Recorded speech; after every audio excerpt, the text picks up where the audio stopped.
name is Christopher Diorta. This is a presentation from A Course in Life found at acourseinlife.com. I will show you that with A Course in Life, acourseinlife.com, and the email is acourseinlife@gmail.com. Okay, so that's where all of this stuff emanates from, and we want to make clear that I am not a doctor, that anything presented is for entertainment purposes only and opinions only. Nothing here is prescriptive in nature. We make no claims to be able to heal anything whatsoever. The FDA has not approved of anything that is said hereinafter. And anything that you choose to implement should be run by your medical doctor. And with that, let's move forward. So we have the pleasant, it actually is pleasant, the pleasant topic of fear. So when we think of fear, what are some of the things that first come to mind? Well, terror, anxiety, doom, gloom, hopelessness. But we don't think it's hopelessness is a state of fear, but it really is. A lot of these materials that also you're going to be hearing from are from A Course in Life, which I already mentioned, but also from, this is a book purchased, I believe, in 1984. So how many years is that? 40 years, something like that? Whatever. So it's beaten up the heck, and so it's 40 years, and been read almost daily for 40 years. It's called A Course in Miracles. So I draw a lot from that. I want to just do a little preface on that. A Course in Miracles. By the way, another preface of a pre-preface of a preface. I'm going to be using the word God and Jesus and Buddha, mostly in spiritual nature. If they don't resonate with you, absolutely feel free to take what works, leave the rest. There's no need for you to feel concerned that I'm pushing any kind of God on you. I'm not. I am the opposite of a proselytizer. I'm a non-proselytizer. What's proselytizing mean? Someone who's pedantic and didactic. What does that mean? Somebody who tries to force their opinions on somebody else. I don't do that. Okay.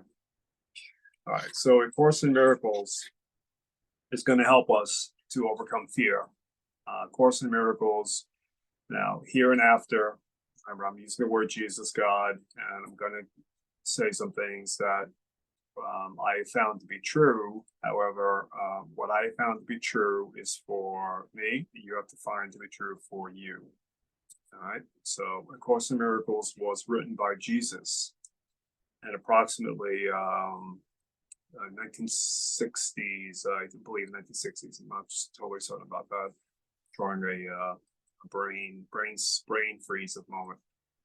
So it was put together and I believe made available in the 70s. It was 7 years of channeling through a woman named Helen Schuckman, who was with Bill Thetford. These were two PhD psychologists, I believe, in Columbia University. And there was a man, Kenneth Wapnick, who helped put it together. So if in fact this is truly the words of Jesus, who I believe overcame the ego, fear, completely.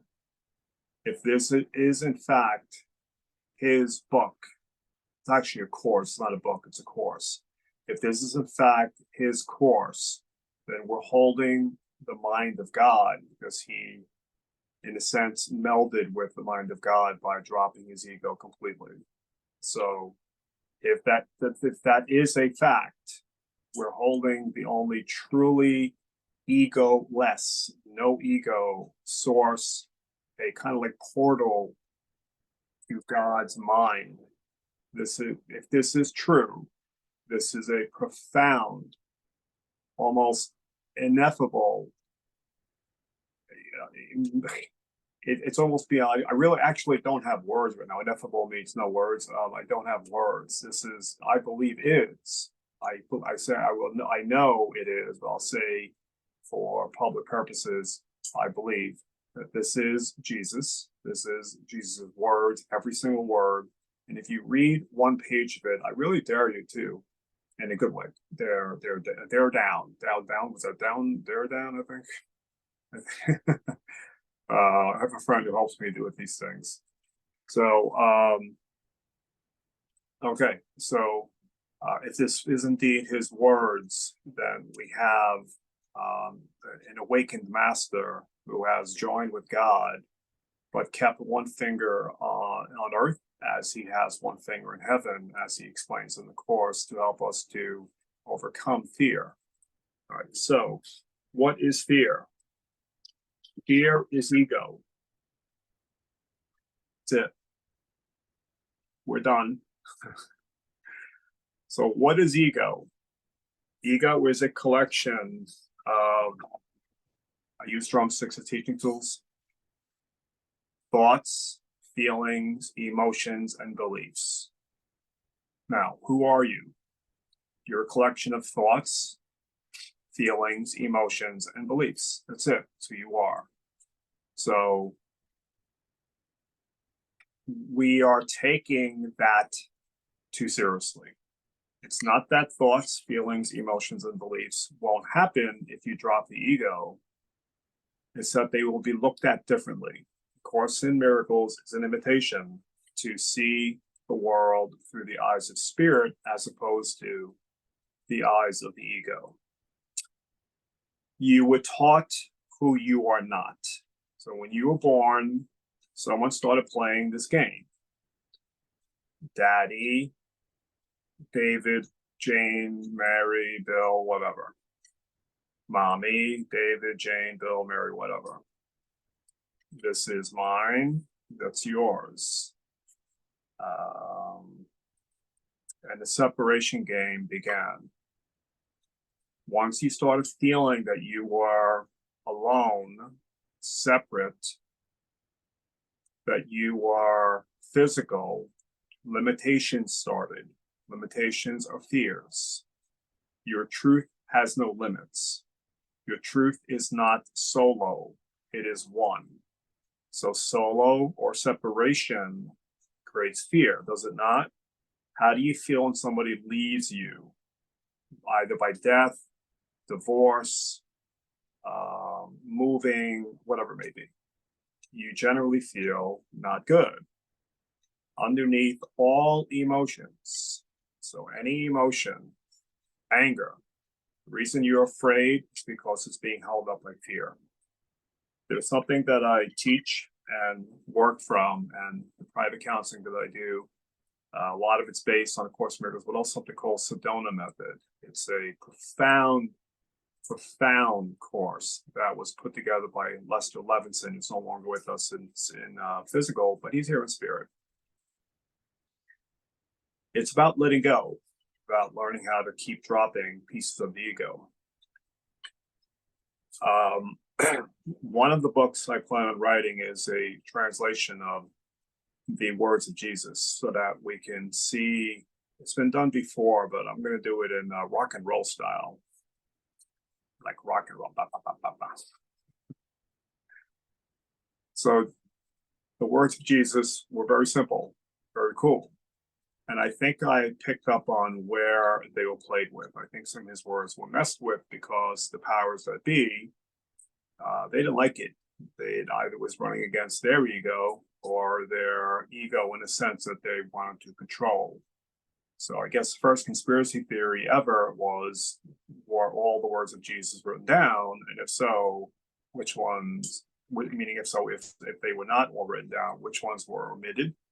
And if they were omitted, where are they? And then the ones that were written down, were they translated correctly, intentionally not, by some who didn't want us to be totally free? Okay. So when you were born free. You were born feeling one with everything. You were born not in fear, not in anxiety, not in depression. Not all these things that are collected like an onion layer around you. And as time went on, this layering, you ever like shellac something? If you haven't worked with wood, it's kind of like layers, like stain or shellac. You keep shellacking over. So eventually, all of this BS, for boulder scratch, it kept layering, right? And then eventually, all these layers you started to assume were you. They're not you. Okay. So the Biblists, these are the ones who wrote the Bible. Some of the Bible was inspired. It's beautiful stuff. It's absolutely amazing. Genesis and all some really powerful stuff. Some of it speaks about killing others for God, killing gay people, killing adulteresses, killing your own family. It's a murderous text. It's absolutely stunning that people take the Bible literally. It's kind of I don't mean anything insulting. It's just infantile. Obviously, this wasn't literal. God is infinite love. Infinite love does not create floods that wipe out people. And think about the carnage that would happen while a flood is coming, the drowning, the terror of children, innocent children, animals, terrified, just terror that we can't even comprehend, things like that. Wiping out cities. It's like, what was every single person in Sodom and Gomorrah bad? These were allegories. And the parts about killing others and all that, obviously God didn't write that. So was some of these parts of the Bible inspired? Yes. So they were inspired that they understood the ego to some degree. So ego is hell. And is hell real? No. You can't have a little bit of hell and in heaven. Okay, so this paper is totally white. See that? If I take a pen, and you can't see that, but I'm making a dot. I assure you a dot is there. Just a little dot on this paper, one speck of not white on this paper makes this paper not white. You got that? It's either white or it's not. It doesn't matter if it's a little microspeck or the whole thing is covered in black. There is no black on white. There isn't white and black. It's white or it's black. It's light or it's dark. It's love or it's fear. The truth of who you are is non-negotiable. The truth of who God is non-negotiable.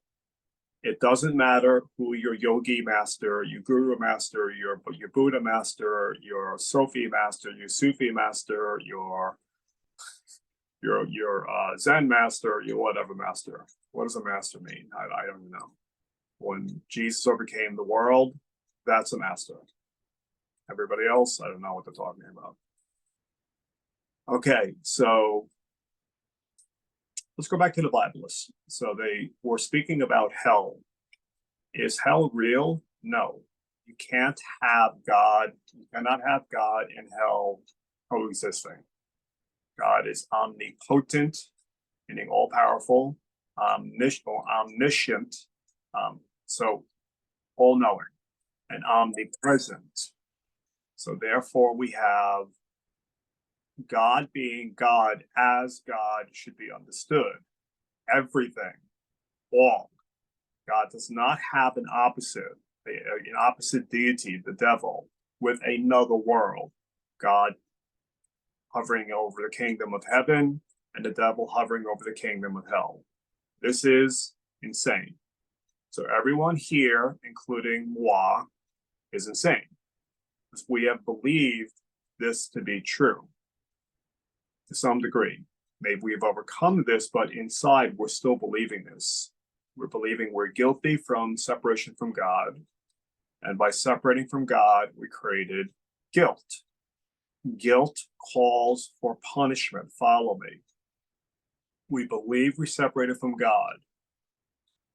Separation creates guilt. Guilt calls for punishment, does it not?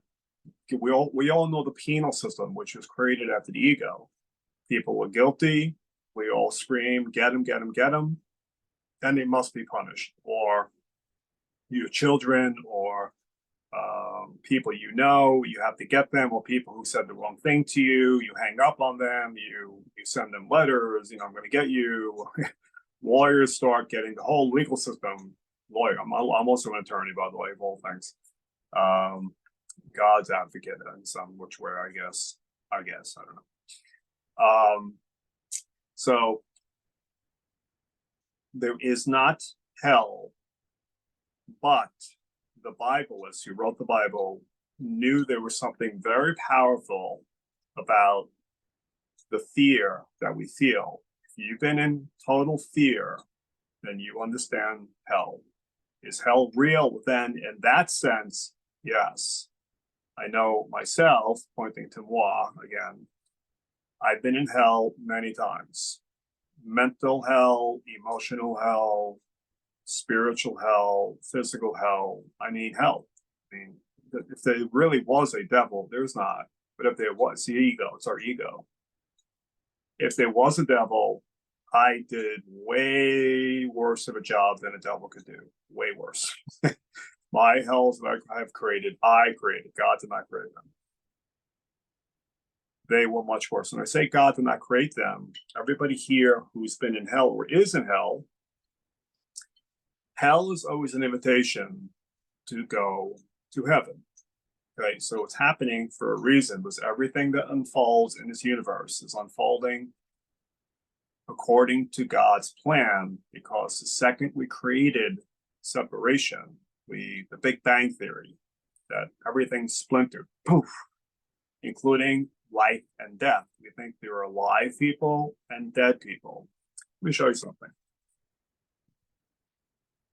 I have a rock here. It says breathe. Yeah. This rock is approximately 1 billion years old. 1 billion years old. Is that a long time? Well, the you that's contemplating or conceptualizing 1 billion years, that self, if that self fell away right now, the concept that 1 billion years is a long time would fall away. Follow me again. The concepts you have, they're just noise. They have no truth to them necessarily, but almost always. You think that 1 billion years, or this could be 3 billion years old. It has passed. This rock is still here. It's going to pass again. Follow me again.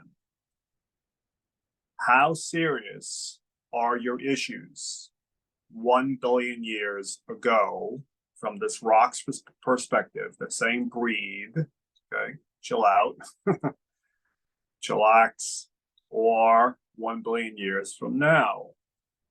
How important are your problems? Hopefully you're beginning to do, and if you could try this with me, just close up. If you don't do these exercises, you're only keeping yourself from feeling better. Hold yourself very tight. Ah, man, I can barely breathe. Okay, and just breathe in, and just open up like a butterfly as you're breathing out. Okay. If you haven't done it, please do that now. You'll start to understand the difference between fear and love. Okay. So there is no way that you can undo what God has done.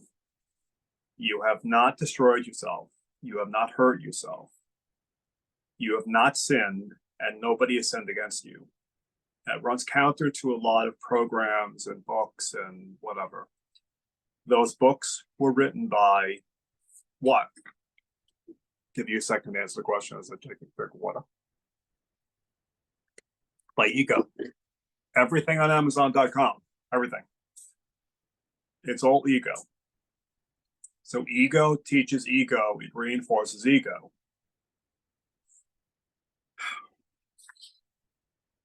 Underneath all emotions are 4 wants.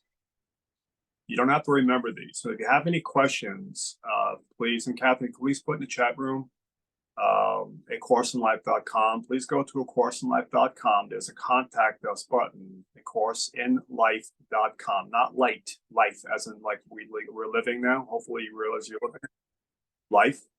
So acourseinlife.com, and you can ask questions if you wish, and Catherine will send them to me, and I'll do my best to answer any questions. Okay. So there's 4 wants underneath all emotions. There's want of control, which is a really big one. Thank you, Catherine. There is want of acceptance. There is want of security. There is want of separation and want of oneness. Can you remember all that? No, forget about it. Okay. The reason I am telling you these wants is that the reason you feel the things is that you have a want. So you have an emotion, and you have wants underneath them, wanting control, acceptance, security, separation, or oneness. And underneath that, the whole thing, if you keep going underneath this whole thing, if you engage me, for instance, in private counseling, we're going to get to where inevitably what's there, the rock, will represent fear. It's built on a foundation of fear. That's what's holding up any emotion other than love. Now, let me speak on love for a moment. Human love has what? Everybody's answering, hopefully, conditions. Any condition on love, there was an expression by, I don't know who it was, but I'm going to say it my way. God created us in his image, and we returned the favor double down. So we took the worst elements of human nastiness and ugliness and judgmentness and nastiness and vengefulness and just the worst human junk possible, and we just threw it up on God, and we said, that's God. That's the God of the Bibles of the world. That's it, for the most part. That's insane. It's good to know you're insane, because when you know you're insane, you can start to be returned to sanity. One of the 12 steps, 12-step program is a profound course. It's also a channeled course. Is that one realizes that only God can return us to sanity, a power greater than myself. So it got watered down because people were getting getting sensitive in a sense. It really was built around God.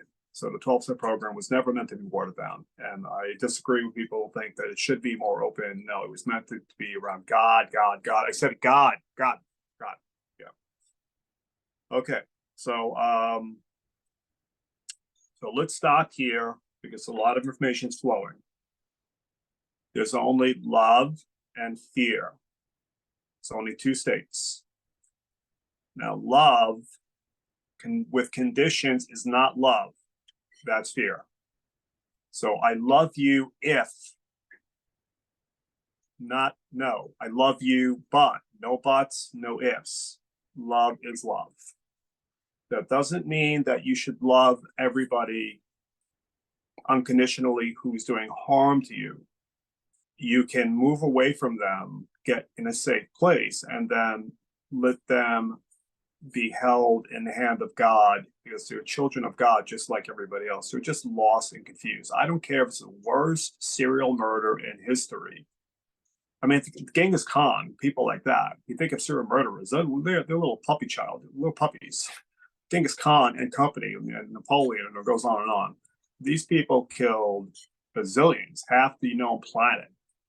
So they were just lost and confused. They're not less children of God. All right. So let's do an action. Let's do a kind of like a little exercise. Think of what you're afraid of. So if you want to write it down, maybe you want to scribble it down. Okay, so get your pen and write down, or just think about, what are you afraid of? All right. Now, the question is,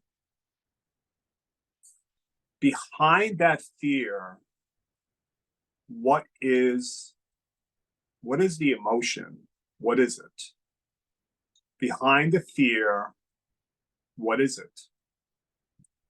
Well, it may be, I'm going to die. You are definitely going to die. However, wait a minute, I was diagnosed with pancreatic cancer. I'm going to be dead in 6 weeks. You may have been dead in 6 seconds. Maybe you just gained 6 weeks. Maybe you were going to be hit by a drunk driver while waiting at a light, not even driving. Maybe you gained 6 weeks to wake up and let go of fear and depart this world in true peace and float even higher into God's arms. We're all labeled with a fatal disease. It's called life. Nobody in this room right now is getting out of here alive. The belief in death is fear. A Course in Miracles teaches us that death is made of the ego. In fact, this whole world is fear. We all feel that we have to take care of this. How frail is our body? Our body is frail to the point that it can die in any moment. Aneurysms, heart attacks, strokes, or get diagnosed with something. I was just having a conversation with someone yesterday of how pancreatic cancer diagnoses. I think this person in one of the rooms here, I'm not going to mention name. 6 weeks, people go down. And everything's going really well. You got all your IRAs and your stocks and your bonds and your bank account. You think that money is going to save you. It's not going to save you. You're going to die. And that's insane to think that death and God coexist. There's no death in God. There's God and only God. We're back to the white paper. You can't have a little bit of hell in heaven. One speck of hell on this paper, you no longer have heaven, you only have hell. You are afraid of yourself, your true self. You are afraid of being the pure, infinite, unconditionally loving being that you are, that was created by God, who is infinitely, unconditionally loving. You're afraid of God. You're insane. Insane does not mean you're effing insane, you're horrible, you're terrible, you're a bad person. It just means that you have lost your way. So A Course in Miracles is an invitation to go back home. Let's go back to the action. So feel the fear, whatever that may be. What is the emotion underneath it? Still fear? Or is it something else? What's the story beneath the fear? So you have a fear. Usually there's an emotion attached to it. It could be fear, it could be something else. Fear has many faces. Now, what's underneath? You keep going, like go into it. But like, you know what the best thing to do is possible? Let the damn thing die. Look the devil right in the face and say, I'm calling your bluff.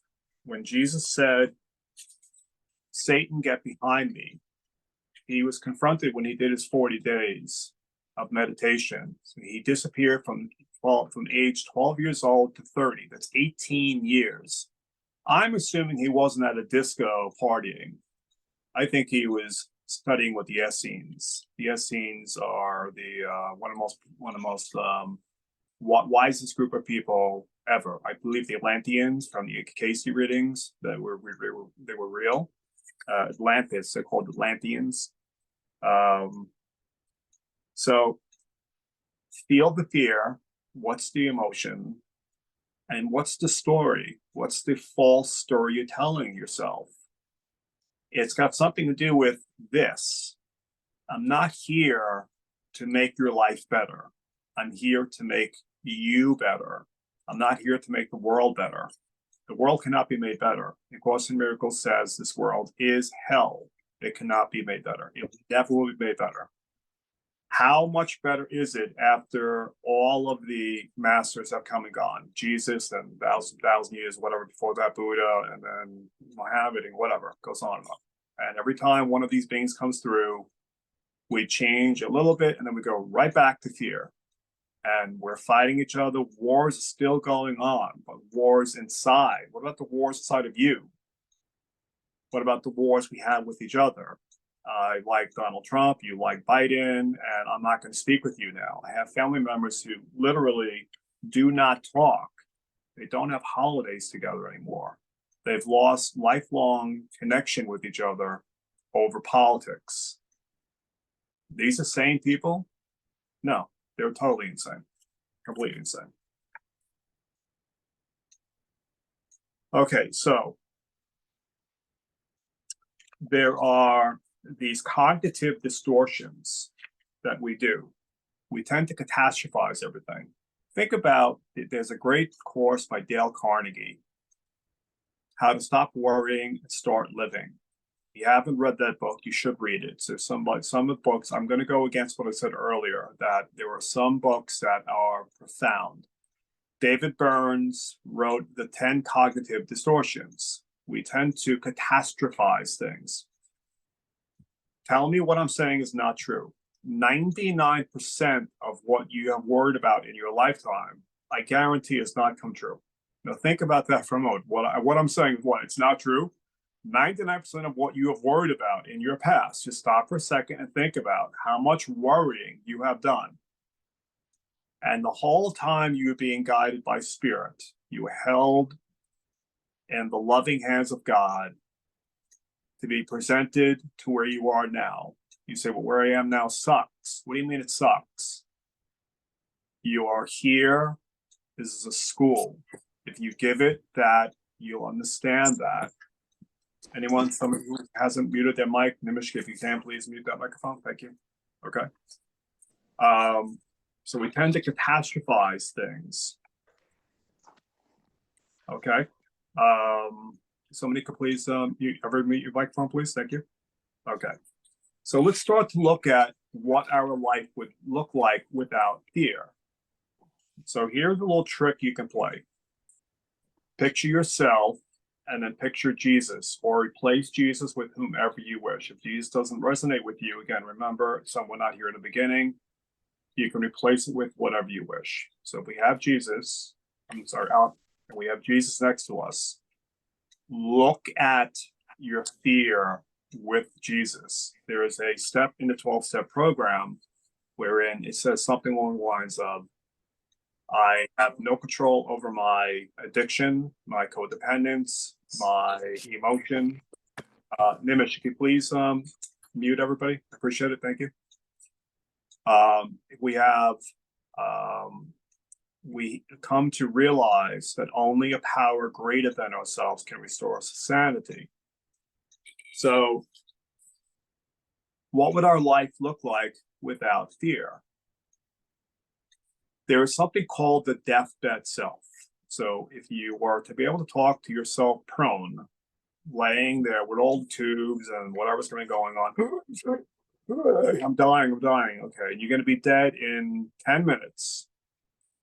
What would that deathbed self be telling you right now? Would it be telling you to have more fear? Would it be telling you to have more love? Would that deathbed self be telling you that there's anything to be afraid of? Because that's where you're going to wind up. Highly likely in a hospital with tubes and things on your throat and all that garbage. Me, I will crawl in my feces and urine out in the street before I die that way. That's not happening. That's not happening. No, thank you. So, that's fear. So what would you look like without fear? So picture yourself and picture Jesus next to you. Everybody now just picture Jesus or fill in the blank, the light, the universe, love, your grandmother maybe, anything that loves you or would love you unconditionally. Look at the fear with the eyes of Jesus, fill in the blank, if you don't like that. And what does that fear look like? If you practice this all day long, why would you practice all day long? Because what you practice, you become. Habits are your destiny. What you're doing every day, all day, is what will be tomorrow.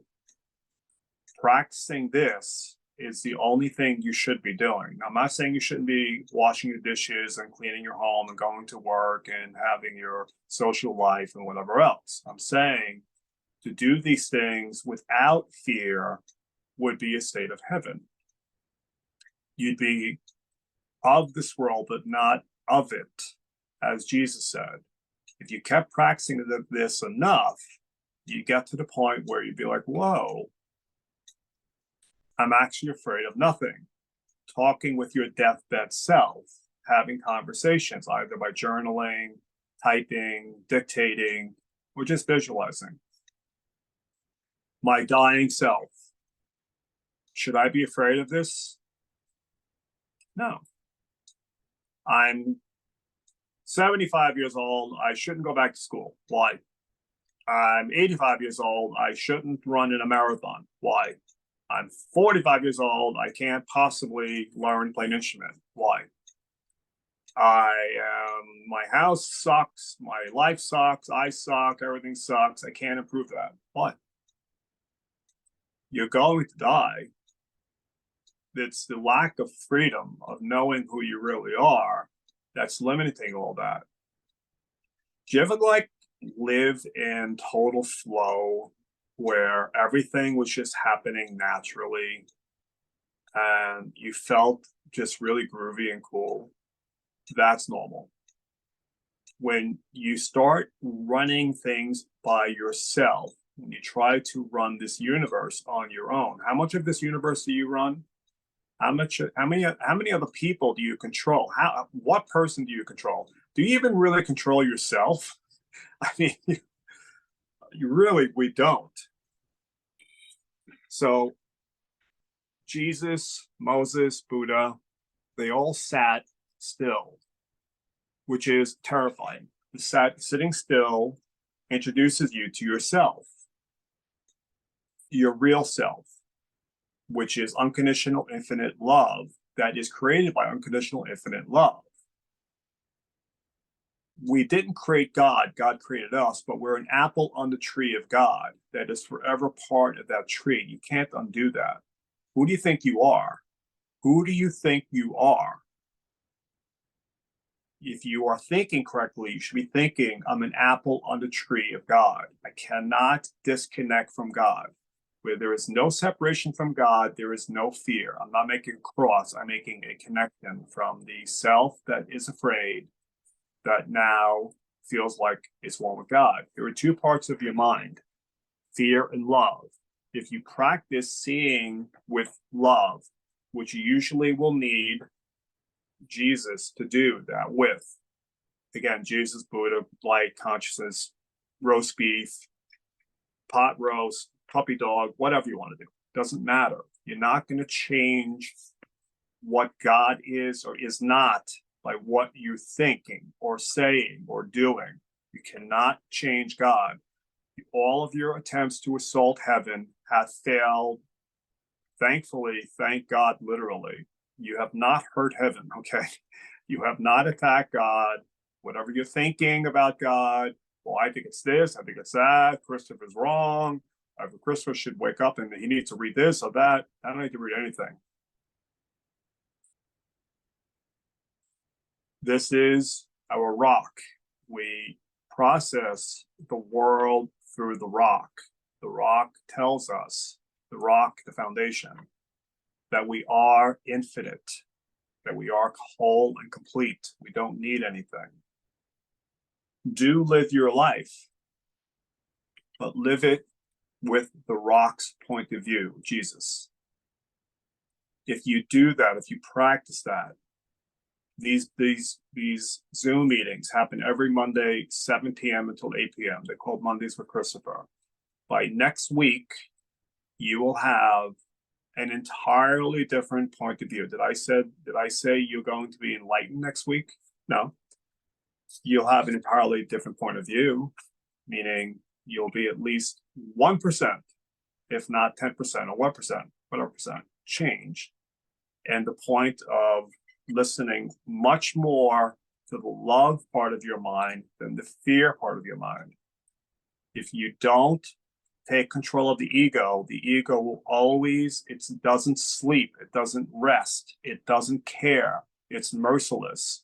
If you don't wrest control from it and start using the love part of your mind, hell is waiting. I don't want to make that dire. I want it to be clear, though, because people are too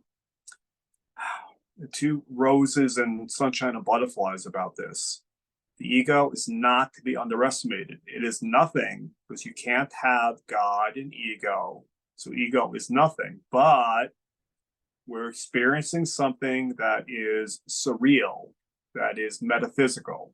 The whole world is energy, and it's not even energy. For quantum physics shows us that everything is energy, but even the energy is not actually energy. It appears and disappears according to the participant. Gets into a whole lecture I will do on quantum physics. By the way, if you have any ideas of, just assume that there was a guru, and guru doesn't mean anything, that could talk on any topic, physical, mental, emotional, or spiritual. And if there was a person, what topics would you like to hear? Please put that in the chat room, or again, contact us at acourseinlife.com. And assuming there was some kind of like magic genie who could speak about anything at all, please put that in the chat room, or again, or at acourseinlife.com, and we'll look at the topics. And if they spark interest, we'll talk about it. Okay. So you cannot think of the times that you've been in love. When I say in love, I'm not talking about just, actually, I want to stop for a second and say something. I kept not making this point. So Jesus and Buddha, in particular, I'm going to use them. They had to face the devil face on. The key to overcoming fear is to realize it is a devil. The devil's not real, but you can't have the devil and God. The thing is, you have to face the devil straight on, call his bluff. It's like a Mississippi gambler. The devil is holding nothing. You have a royal flush, if you know cards at all, what a royal flush is. The devil has nothing. 2, 5, 8, 9, 10, whatever. It's got 5 cards, nothing. But it's bluffing you. And what you're doing is you're not calling its bluff. Spit in the devil's face. Go right towards fear. That's the thing to do. Go right towards fear. Let the literally goddamn thing die. Sit still. Let the fear come. If you need help, counseling, coaching, medication, whatever during that process, fine. However, still, sit still.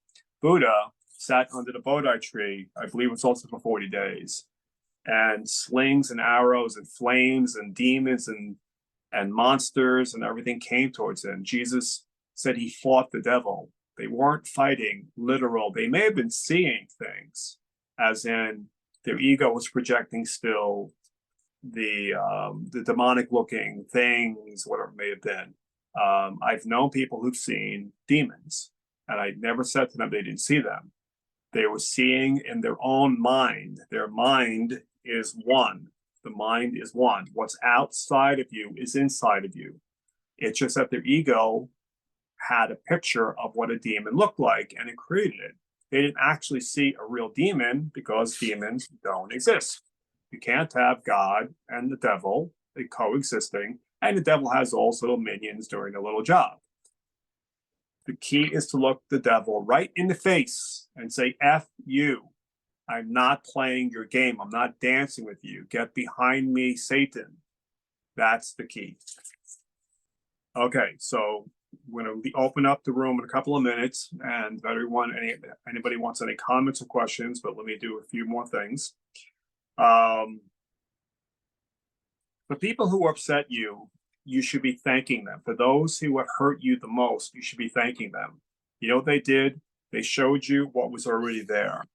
You can't feel anything that's not already there. I'm going to say that again. You cannot feel what is not already there. So somebody made me feel fear. Boom, fear comes up. No, they didn't make you feel anything. No one has a remote control. The remote, here we go, remote control. I see, manifestation. I want a remote control, we go. Your name is John, feel fear, boom. Your name is Jane, feel fear, boom. It's insanity that people make you push your buttons. But I feel that they're pushing my buttons. Yes, because you're practicing listening to the voice of fear instead of the voice of love. If you practice this, eventually you'd have only love. You'd have no reaction at all to them, zero.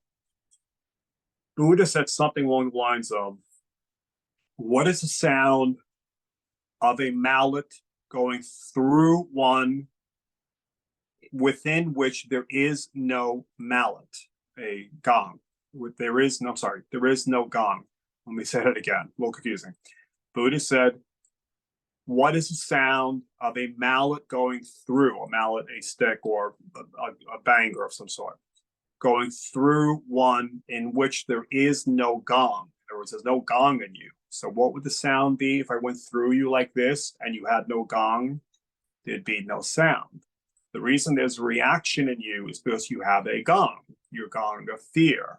And the fear turns into all kinds of faces, as many faces, anger, jealousy, antipathy, whatever it may be, vituperative things that are not helping you whatsoever.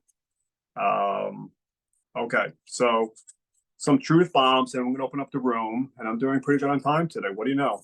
So again, this happens every Monday, 7 o'clock. This is an offering of love. I don't charge for this. So please share this with your friends and on Facebook and Instagram, whatever. Please share that this is happening. The answers are here, that help is here, that there's hope. Okay, because that's what it's about, spreading hope and love. There is nothing to fear except fear itself. We've heard that speech from, I think it was Roosevelt, President Roosevelt. There is nothing to fear but fear itself. It is so true. There's nothing to fear. Right now, just drop it. There's nothing to fear. There's nothing here but fear because you're holding on to it. Just let it go.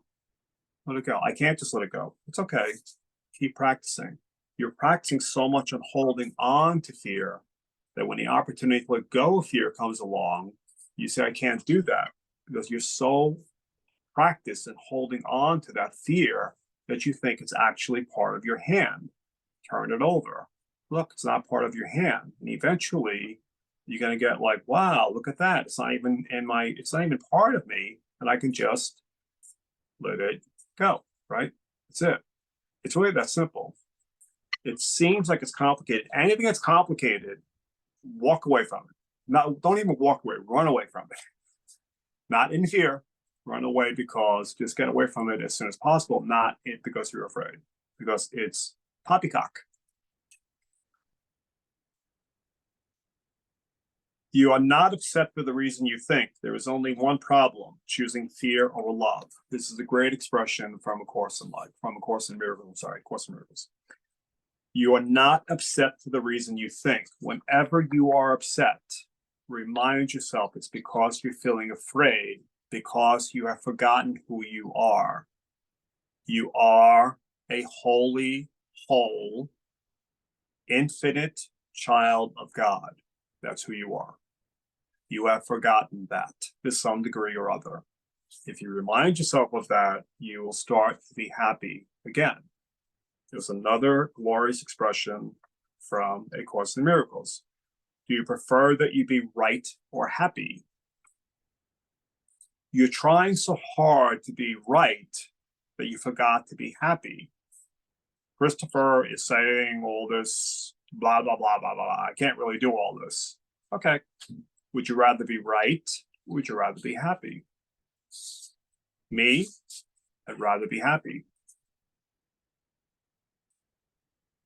Every loving thought is true. Everything else is an appeal for healing and help, regardless of the form it takes.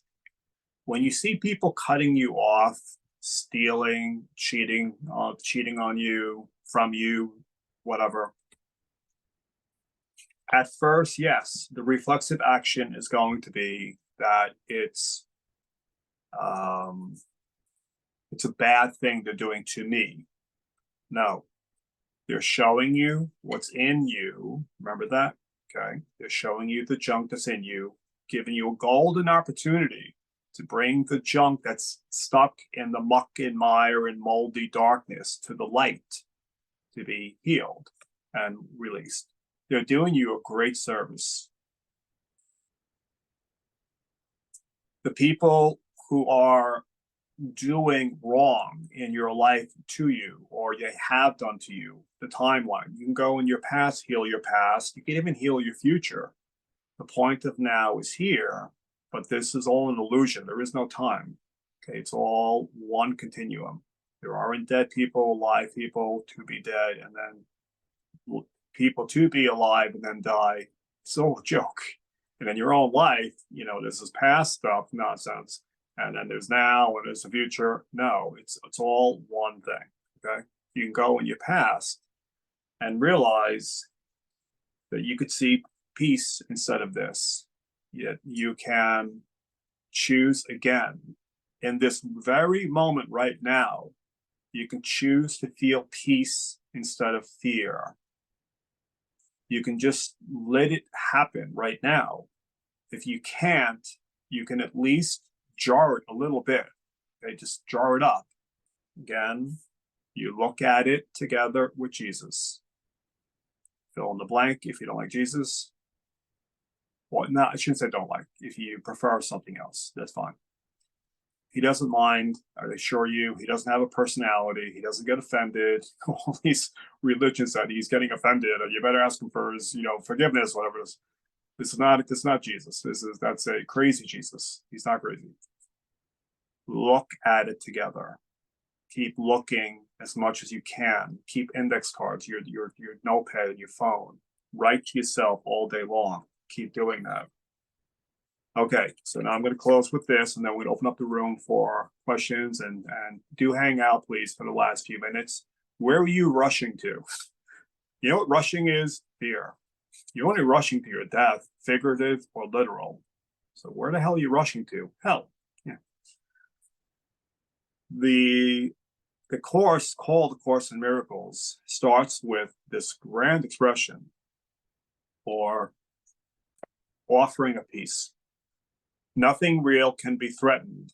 Nothing real exists. I'm sorry, let me say it again. Nothing real can be threatened. Okay. Nothing real can be threatened. We cannot threaten who we really are. We cannot threaten the love that we are. We cannot threaten love at all. We cannot threaten God. We cannot threaten the existence of it, of who we are, who God is, what love is. We cannot threaten it. It's impossible. Next line. Nothing unreal exists.